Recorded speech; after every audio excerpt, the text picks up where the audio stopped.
ખેરાલુ વિધાનસભા વિસ્તારમાં અલકા હોસ્પિટલ આરોગ્ય ક્ષેત્ર આશીર્વાદરૂપ બની રહી છે। કાંસા ગામના રાજપૂત પરિવારની મહિલા લાંબા સમય બાદ અલકા હોસ્પિટલની સારવારથી પ્રેગ્નન્સી રહેતા પરિવારમાં ખુશીનો માહોલ છવાયો છે। ખાનગી હોસ્પિટલમાં 15 દિવસની સારવાર લીધા બાદ પણ સફળતા ન મળતા તેઓ ખેરાલુની અલકા હોસ્પિટલમાં સારવાર માટે આવ્યા હતા। અલકા હોસ્પિટલમાં જરૂરી રૂટીન રિપોર્ટ કરાવ્યા બાદ ડૉક્ટર આલાપ વેદ અને ડૉક્ટર હર્ષદભાઈ વેદ દ્વારા સારવાર શરૂ કરવામાં આવી હતી। સારવાર બાદ સફળતા મળતા ચેતનાબેન રાજપૂત અને તેમના પરિવારજનોમાં આનંદ છવાયો છે। પરિવાર દ્વારા ડૉક્ટરનો આભાર વ્યક્ત કરવામાં આવ્યો હતો। પરિવારના જણાવ્યા મુજબ તેઓ મલારપુરા ભુવાજીની બાધા રાખી હતી અને ત્યાંથી પણ અલકા હોસ્પિટલમાં સારવાર લેવાની સલાહ મળી હતી। અલકા હોસ્પિટલના ડૉક્ટર હર્ષદભાઈ વેદ વર્ષોથી લોકોની સેવા માટે ખડે પગે ઊભા રહ્યા છે, જ્યારે તેમના પુત્ર ડૉક્ટર આલાપ વેદ ગાયનેકોલોજી ક્ષેત્રના નિષ્ણાત તબીબ તરીકે દર્દીઓની સારવાર આપી રહ્યા છે। આ સમગ્ર મામલે ચેતનાબેન પી રાજપૂત અને ડૉક્ટર આલાપ વેદને ઓનલાઈન ટીવી મીડિયા સમક્ષ પોતાની વિગતો જણાવી હતી। વધુ સમાચારને અપડેટ્સ માટે જોતા રહો online TV news. Suresh Thakor અને ફારૂક મેમણ સાથે ખેરાલુ। અમારે એવું કીધું હતું કે 15 દિવસ હું ચેતનાબેન પ્રતીક કયું ગામ છે? કોસા। શું કહેશો, શું પ્રોબ્લેમ હતો? અમારે છેલ્લા 12-13 વર્ષનો લગ્નનો બિલકુલ પ્રેગ્નન્સી રહેતી નથી, એટલે 2 વર્ષથી બાધા અમારા મલારપુરા બહુ પહેલાં બહુ દવાઓ ખાધી પણ કોઈ ફરક પડ્યો નહીં।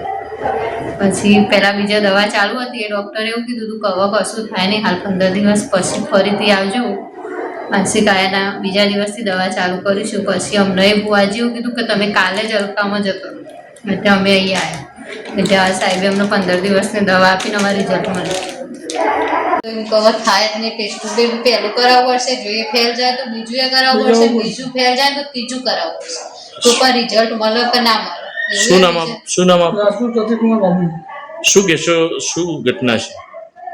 દવા પહેલાં વિસનગર એક હોસ્પિટલમાં ચાલુ કરેલી, ત્યાંથી સાયકલ થોડી ચલાવી 15-20 દિવસ, પછી એમને ના પાડી કે અહીંયા સાયકલ બંધ કરી દઈએ છીએ, બીજ વધારે બન્યો છે એટલે મારાથી રિસ્ક લેવાય એવું નથી।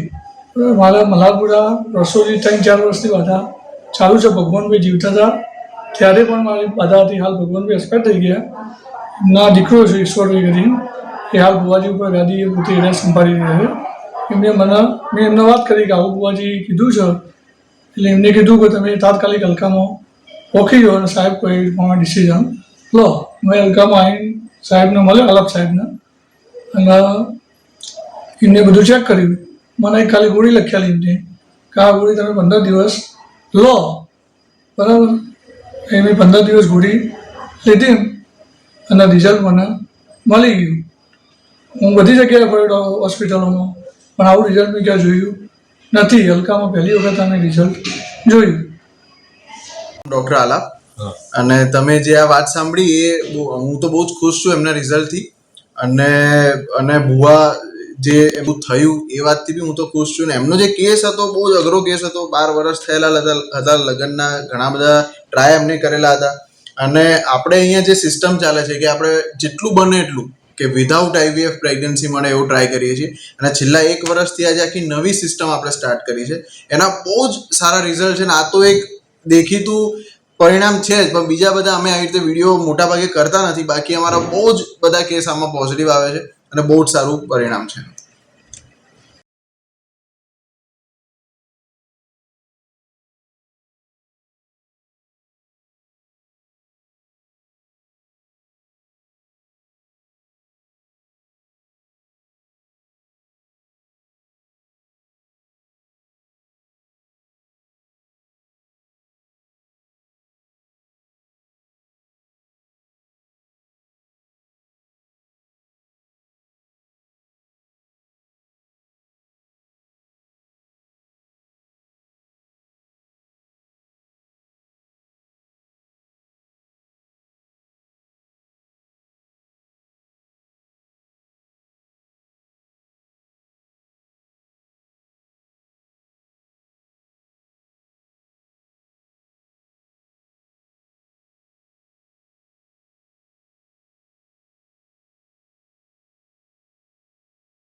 રાજપૂત ચેતનાબેન પ્રતીક્ષ કયું ગામ છે? કોસા. શું કહેશો શું પ્રોબ્લેમ હતો? અમારે છેલ્લા 12-13 વર્ષના લગ્નનો બિલકુલ પ્રેગ્નન્સી રહેતી નથી. એટલે 2 વર્ષથી બાધા અમારે મલારપુરા. પહેલાં બહુ દવાઓ ખાધી પણ કોઈ ફરક પડ્યો નહીં. પછી પહેલાં બીજા દવા ચાલુ હતી એ ડૉક્ટરે એવું કીધું હતું કે હવે કશું થાય નહીં, હાલ 15 દિવસ પછી ફરીથી આવજો. માનસિક આયાના બીજા દિવસથી દવા ચાલુ કરીશું. પછી અમને એ બુઆજી એવું કીધું કે તમે કાલે જ અલકામાં જતો રહો. એટલે અમે અહીંયા આવ્યા. એટલે આ સાહેબે અમને 15 દિવસની દવા આપીને અમારા રિઝલ્ટ મળ્યું.